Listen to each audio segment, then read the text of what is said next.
Hi everyone. So obviously if you're watching this video, then you probably know what happened. A man by the name of George Floyd was brutally and publicly murdered by a police officer. It's really hard to boil down this past week. I'm obviously really angry that a bunch of people are still finding ways to try and discredit the Black Lives Matter movement. I'm angry that my country is sicking the literal military on protesters, creating this environment that's almost more dangerous than the thing they're fighting against. My videos aren't usually like this. They're not usually all serious and talking about these types of issues. This issue is really close to home for me, and I just really think I need to talk about this. So I want to start off this video by making two things really clear. First of all, if you are not against what happened to George Floyd, you are racist. If you believe that George Floyd is at fault for his death, you are racist. And that's the thing that I've seen a lot of people calling out for around the internet. People are basically saying that we need to call out racism more in our own personal lives, and that we need to condemn racism more whenever we see it. However, I think it goes a little bit deeper than that. For the longest time, I always thought that the biggest threat to the country moving forward in terms of race relations, and I guess the biggest threat to me as a black person, was the outright racists. And by that I mean just the hate groups, people that are slinging the hard R like it's, I don't know the analogy I was going for, but you know what I mean. People who are a part of hate groups, who are open about the hate they have, who basically go out of their way to let the world know that they do not like people of color. However, as I've sort of gotten older, I've realized that the people who have some understanding of the issues that people of color face, but just sit back and don't do anything because it doesn't affect them, those types of people are just as much of an issue.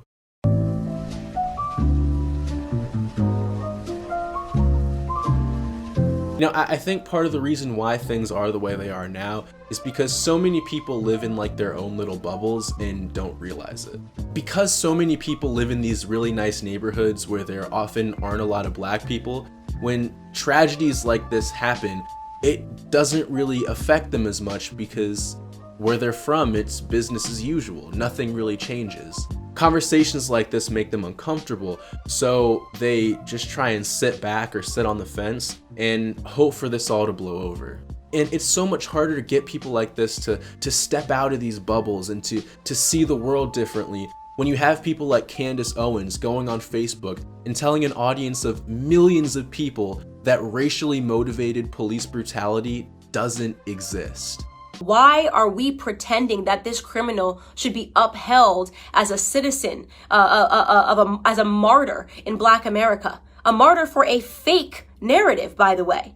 Police brutality, racially motivated police brutality, is a myth. She also mentions that she has a problem with the Black Lives Matter movement because the way they've been protesting and the way they've been treating the whole situation, they are apparently making it look like George Floyd was the perfect person. Just completely misrepresenting the point of an entire movement just to appeal to the Facebook audience she's built up over the years. And this is the kind of bubble I'm talking about. There were so many comments on this video from people that were basically thanking Candace for validating their archaic ways of thinking about this situation. People who feel like their views on this issue are merited after maybe being called out by family members or people close to them for just brushing this incident off as another criminal getting what he deserved. You see a similar thing with pretty much any video that chooses to only focus on the negative parts of the protests. It's just giving thousands of people out there validation to keep finding fault with people who are just trying to protest a man's unnecessary death. The result of which leads to a ton of people going to Twitter and thinking that their 10 minutes of Googling is enough to try and lecture MLK's own son on what his father's message was. Now, I definitely don't agree with all facets of the protest, obviously. For instance, I don't agree with people like Jake Paul who are going to these protests just for their own selfish reasons that really have nothing to do with the cause that people are actually fighting for. I don't agree with people trying to use this situation to try and push completely unrelated causes, like that one vegan woman who compared the killing of black people by police to the killing of animals. Black lives matter and animal lives matter. Literally all sentient beings on this planet deserve a life free from fear. Veganism, Black Lives Matter movement, it's all the same fight. Like, in what world would that ever be a good idea? At some point though, I feel like people out there just need to pick a side. You're either okay with black people being killed by police, or you're not.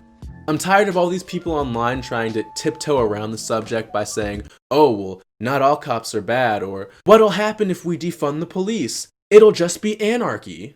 There is clearly a problem with the system of law enforcement that we have in place, and it's time to recognize that.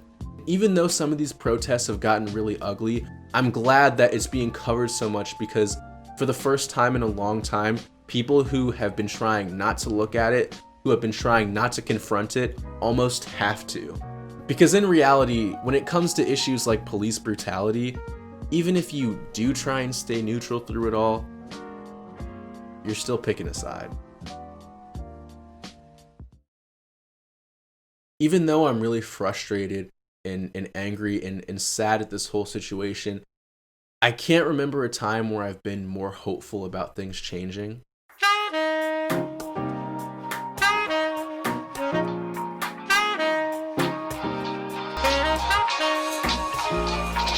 Like, never in a million years did I ever think I would see Logan Paul at a fucking Black Lives Matter protest. And look, he's not even holding a fucking camera. What's the catch?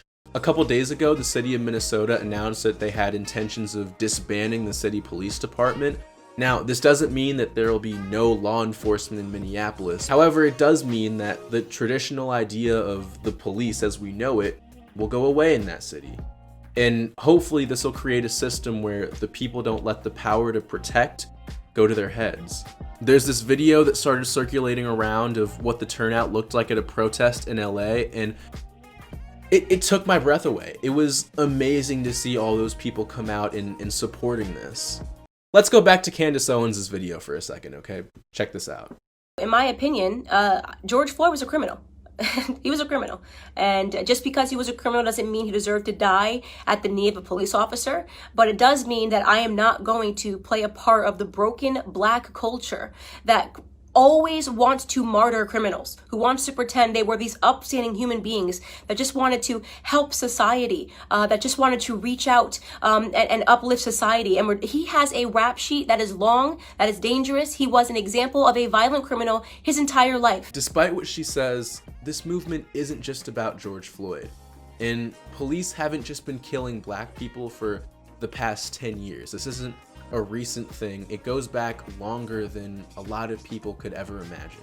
And one of the main reasons why I feel like it's been allowed to go on this long is because people don't like to be uncomfortable. People don't like to confront what they don't understand. And so instead of using their privilege to help fight against it, they just kind of sit back and do nothing. And I think this is the attitude that doesn't get called out enough. I don't understand is no longer an excuse anymore. If you don't understand, then talk to somebody who does. Every black person out there has at least one story of how they've personally been affected by racism. And no matter how long you've not understood the problems that black people face, it's never too late to start understanding. Now, I certainly don't have all the answers, and I'm not gonna act like I do. However, I've put a few links in the description to some places that I think will be a good start, or at least be helpful and informative to anyone out there that may want to get involved. The first is a link to the Black Lives Matter About page. I feel like there's a lot of misinformation out there about what this movement is and what it actually stands for, so I figured there you can get it straight from the horse's mouth. The second link will take you to an amazing graphic made by someone who goes to my school. It's called "You Did Something Problematic, What Now?" I think it's a great resource and another great example of how it's never too late to start understanding. Finally, I've linked a master list to a bunch of different places and causes that you can donate to. Two that I put money towards are the ACLU and Common Cause, which are both organizations that help fight against voter suppression. I think voter suppression is one of the biggest ways that people in power use their privilege to oppress minorities in this country. And it's an issue that especially means a lot to me because it's affected things a lot here in my home state of Ohio. So I highly recommend that you help them out as well, because helping people exercise their right to vote is a beat we can all dance to. I have to admit that before I made this video, I was a little nervous because I've never talked about an issue like this before on my channel. I'd never really made a really political video before, so I was worried about how it would be received. But then I realized this isn't a political video. Yeah, it's a topic that politicians have talked about and political journals have written about, but at the end of the day, this isn't about left versus right. This is about right versus wrong. Nowadays, anybody who's present on any form of social media has a platform, which means that a lot of us have the power to push causes forward and to spread important ideas. And so because of this, I hope that a lot of the creators that have chosen to be silent about this issue will reconsider and say something. Because at the end of the day, I really don't feel like wanting to matter is too much to ask. Shout out Nathan Zed, and until next time, take it easy, everybody.